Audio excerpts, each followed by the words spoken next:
அஸ்ஸலாமு அலைக்கும். எல்லோரும் எப்படி இருக்கீங்க? இன்றைக்கி ஒரு வீடியோ என்னென்னு பார்த்தீங்கன்னா ஸ்வீட்ஸ் தான்.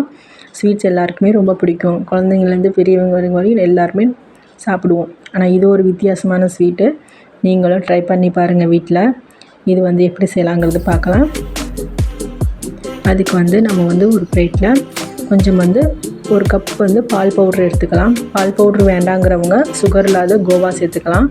இதில் 3 ஸ்பூன் மைதா, ஒரு கப் துருவின பன்னீர் சேர்த்துருக்கேன் நான். இப்போ எல்லாத்தையும் நல்லா மிக்ஸ் பண்ணி விட்டுட்டு கொஞ்சம் ஏலக்காய் தூள் சேர்த்துக்கலாம். நான் சுகரோடு அரைச்சி வச்சுருக்கேன். ஏலக்காய் தூள் சேர்த்து நம்ம தண்ணியெலாம் எதுவும் சேர்க்க தேவையில்லை. பன்னீரில் இருக்கிற அந்த ஈரப்பதத்திலே நம்ம அந்த மாவு எல்லாத்தையும் பிணைஞ்சி எடுத்துக்கலாம்.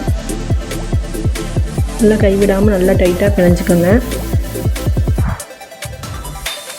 கொஞ்சம் ஒட்டுற மாதிரி இருந்துச்சுன்னா 1 ஸ்பூன் நெய் சேர்த்துட்டு நல்லா சுத்தமாக எல்லாத்தையும் பிணைஞ்சு பாருங்கள். நான் பிளேட்டில் இருக்க மாவையெல்லாம் சேர்த்து நல்லா பிணைஞ்சிட்டேன். கொஞ்சம் நேரம் இது ஊறட்டும். அப்புறமா சுகர் சிரப் ரெடி பண்ணிட்டு வந்துடலாம். அதுக்கு நான் சின்ன பவுல்லே 1 கப் சுகருக்கு 3 பவுல் தண்ணி ஊற்றி நல்லா கெட்டியாக நம்ம எடுத்துக்குவோம். ரொம்ப கம்பிப்பதம் அந்த மாதிரிலாம் வேண்டாம். நல்லா ஒரு குலாப்ஜாம் ஊற்றுற சர்க்கரை பாகு பதத்துக்கு வந்தாலே போதும். இப்போ அது ரெடி ஆகிட்டு இருக்கட்டும். நம்ம மாவை உருட்டி எடுத்துக்கலாம். நம்ம எப்பயுமே ரெகுலராக செய்கிற குலோப்ஜாம் மாவு எப்படி உருட்டுவோமோ விரிசல் இல்லாமல் அது மாதிரியே உருட்டிட்டு இந்த மாதிரி உள்ளங்கையில் வச்சு ப்ரெஸ் பண்ணிங்கன்னா தட்டையாயிரும். அது மாதிரி ஆனாலே போதும். பாருங்கள், இந்த மாதிரி லேஸ் எல்லாமே சின்ன சின்னதாக உருட்டிட்டு அப்புறமா அந்த தட்டையாக தட்டி எடுத்து வச்சுக்கலாம். நமக்கு ஈஸியான வேலையாகவும் இருக்கும்.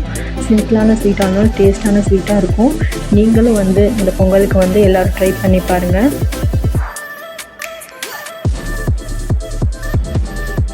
நான் எல்லா மாவையும் தட்டி எடுத்துட்டேன். பாருங்கள், இப்போ இது நம்ம பொரிச்சு எடுத்துக்கலாம் எண்ணெயில். நமக்கு ஒரு வச்சட்டியில் கொஞ்சம் தேவையான அளவு எண்ணெய் ஊற்றிட்டு எல்லா அந்த உருண்டையும் தட்டி வச்சுருக்கிறது எல்லாத்தையும் சேர்த்துக்கலாம். மாவை எல்லாம் லேசாக பொன்னிறமானோன்னு ஒரு இது எடுத்துட்டேன். இப்போ அடுத்தது போட்டிருக்கேன். லைட் ப்ரௌன் ஆனோடனே அப்படியே லேசாக திருப்பி விட்டு அடுத்த பக்கம் வேக விட்டுடலாம். பாருங்கள், நல்லா பொன்னிறமாக வெந்துருச்சு. இதை அப்படியே எடுத்துட்டு நம்ம ஜீராவில் போட்டுக்கலாம். சர்க்கரை பாகுல நல்லா கொஞ்சம் நேரம் விட்டுறலாம். அதிலே ஊறட்டும். அப்புறம் ஒரு பவுலில் நான் எடுத்து வச்சேன். பாருங்கள், சூப்பரான ஊறி போய் சூப்பராக இருந்துச்சு. நீங்களும் இன்ஷால்லா இதே மாதிரி ட்ரை பண்ணுங்கள். சூப்பரான ஒரு காலா ஜாமுன் ரெடியாக இருக்கும். இப்போ இது மேலே நம்ம கொஞ்சம் ஜீரா ஊற்றிட்டு நம்மகிட்ட இருக்க ட்ரை ஃப்ரூட்ஸை லேசாக ஸ்லைஸ் பண்ணிவிட்டு இது மேலே சேர்த்துக்கலாம். நான் இன்றைக்கி பாதாமும் முந்திரி மட்டும் சேர்த்துருக்கேன். உங்களுக்கு என்ன ட்ரை ஃப்ரூட் இருக்கோ அதை சேர்த்துக்கோங்க. இன்ஷால்லா இந்த ஜாமுன் செஞ்சு பார்த்துட்டு எப்படி இருக்குன்னு கமெண்ட் பண்ணுங்கள். நம்ம வீடியோ பிடிச்சிருந்தா சப்ஸ்கிரைப் பண்ணுங்கள். நம்ம சேனலை சப்போர்ட் பண்ணுங்கள், ஷேர் பண்ணுங்கள், கமெண்ட் பண்ணுங்கள். நான் கொஞ்சம் ரோஸ் ஜாம் இருந்துச்சு, அதையும் லேசாக மேலே டெக்கரேஷன் பண்ணியிருக்கேன். நல்லா இருந்தால் லைக் பண்ணுங்கள்.